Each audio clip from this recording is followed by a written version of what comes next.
Hi! So it's our day 8 in the Philippines, but day 2 in Tacloban City, kung saan taga dito ako.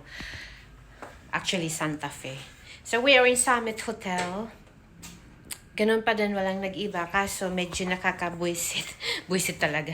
Kasi, yung normal check-in time is 3. Alas 4:30, nag-check-in kami, hindi pa ready yung kwarto namin.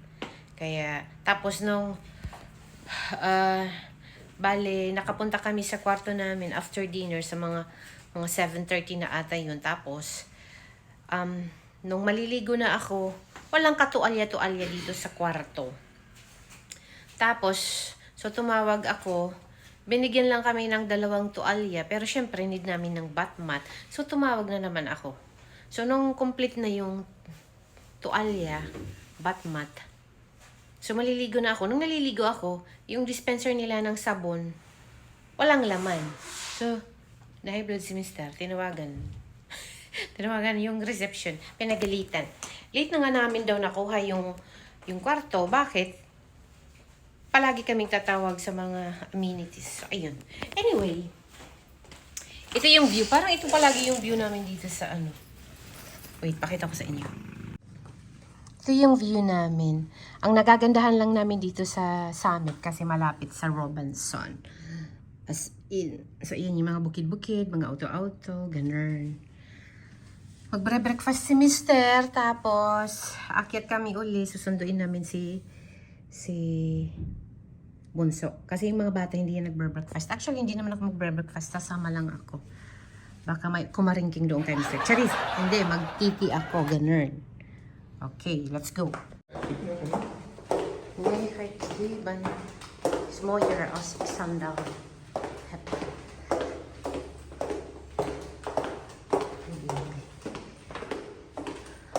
So, papunta tayo sa baba. We're about to go down. The breakfast here is just simple. As far as I remember, 2 years ago. I don't know now. Say hello to my vlog. Hello everybody, everyone, You're still enjoying the vacation? Or you're already fed up with my family? Eh? What? Are you still enjoying the vacation or you're already fed up? No, I'm not set up. Why? Why should we be set up? Fed up. Fed up. No, nah. I am enjoying myself. No problem at all. He's only wearing slippers today. I told him even if he wears slipper, he's still guapo. So it doesn't matter. If I will. So again, let's go to the breakfast area. Back to Scott. Ito yung breakfast buffet dito sa Summit Hotel. Oh, may kamote, may gaway, may saging. O, diba? Oh my God, sira-sira talaga ang diet. Hindi pa naman ako nag-breakfast. O, yan, oh. O, yan, oh, may paisda, may bulat. Ayan. Wow, diba sirang-sira talaga ang diet.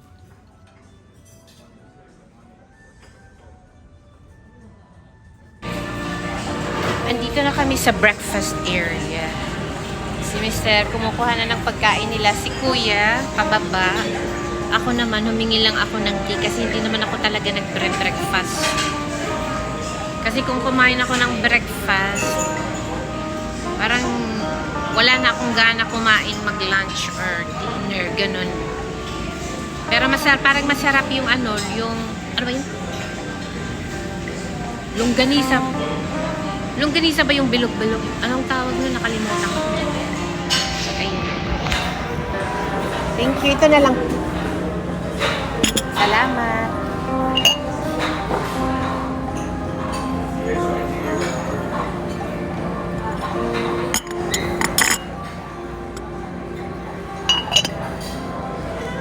So, ito. Humingi ako ng tea.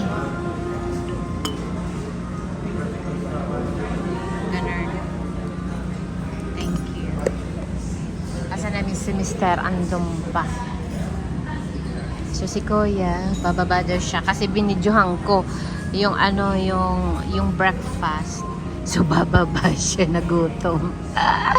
Nagkakaloka yung anak ko. Talaga pagkain, nagbabago agad ang isip. So, yan yung kinuha ni Mr. Redcom. Okay. Ito pala, chorizo pala pangalan. Look, Mir.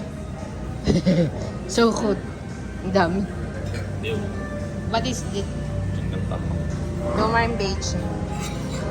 So good. Yay? Domar med ayra där. Var is the ayra taraw? Oh, here. Kay na ay. Oh, here is the ice hot dinky.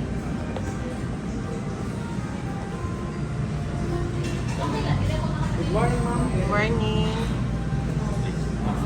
Kaya may langaw. Don't worry. Yes.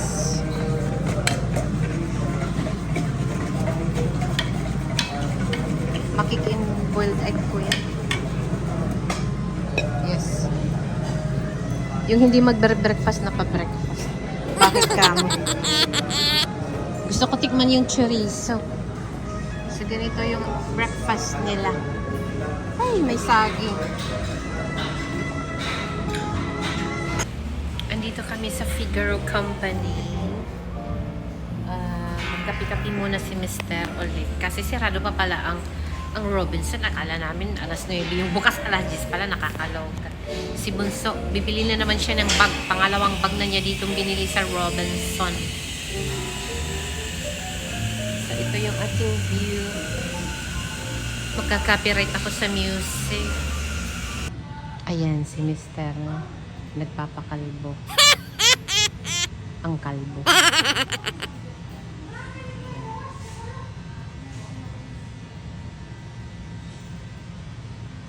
Dito to sa Robinson Tacloban.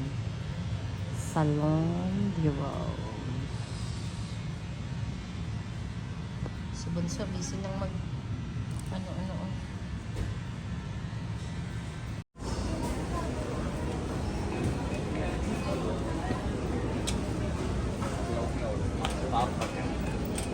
Ayan, nag-grocery na.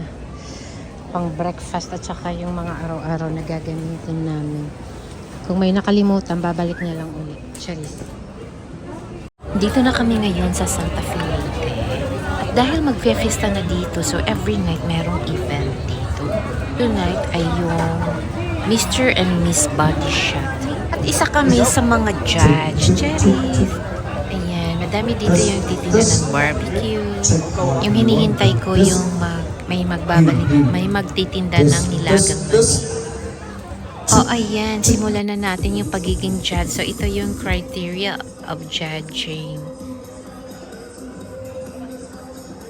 Pa yung mga investments para aton municipality. So, mga ngaro yan dispensa. Imagine, the crowd is overwhelming. Aside kanina. So, ayan, after 10 hours, 10 hours talaga, natapos din. Announcing of winners na. Ko na video yung mga contestant pa isa-isa kasi sabi ko nga 10 hours. Matagal natapos. Inuntok yung mga beauty namin ni Mr. Our best in. Siyempre, since judge kami, isa din kami na nagbigay ng mga prizes. Sash, ganon, at chuchu. Ang saya. Pag yung mga Mr. Body Shot na yung tinatawag, yung mga bakla nagsisigawan talaga. Lagyan ko ng ibang background na music kasi magka-copyright tayo. Ayan yung mga ganap pag announcing the winners na. Siyempre, yung madam nyo, bida na naman.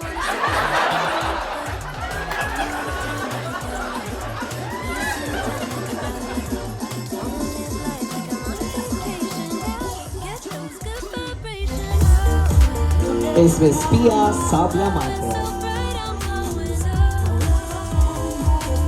Congratulations.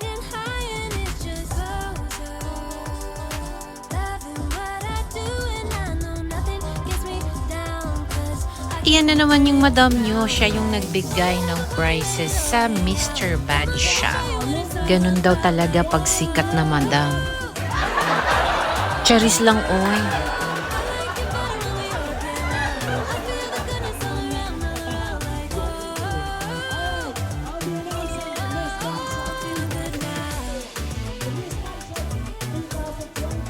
I'm feeling good now. I'm feeling good now. Feeling like a top-down summer. I've been on the rise since I come up. No, I don't gotta try. I'm a natural stunner, hitting home runs like a baseball runner. Yeah, I just go. Kinabukasan, ayan, manicure time na ng madam nyo. And of course, foot spa din. Na naman magkatatanggal ang kagid ng madam nyo.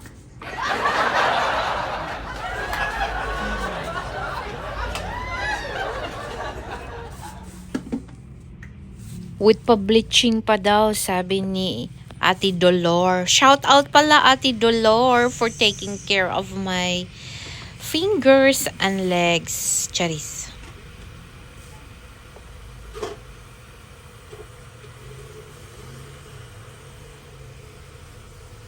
Ayan, simulan na yung bleaching. Sana naman mamuti-puti, maski man lang konti ang legs. Mga kagid. Tanggal. Tanggal, kagid. Wow.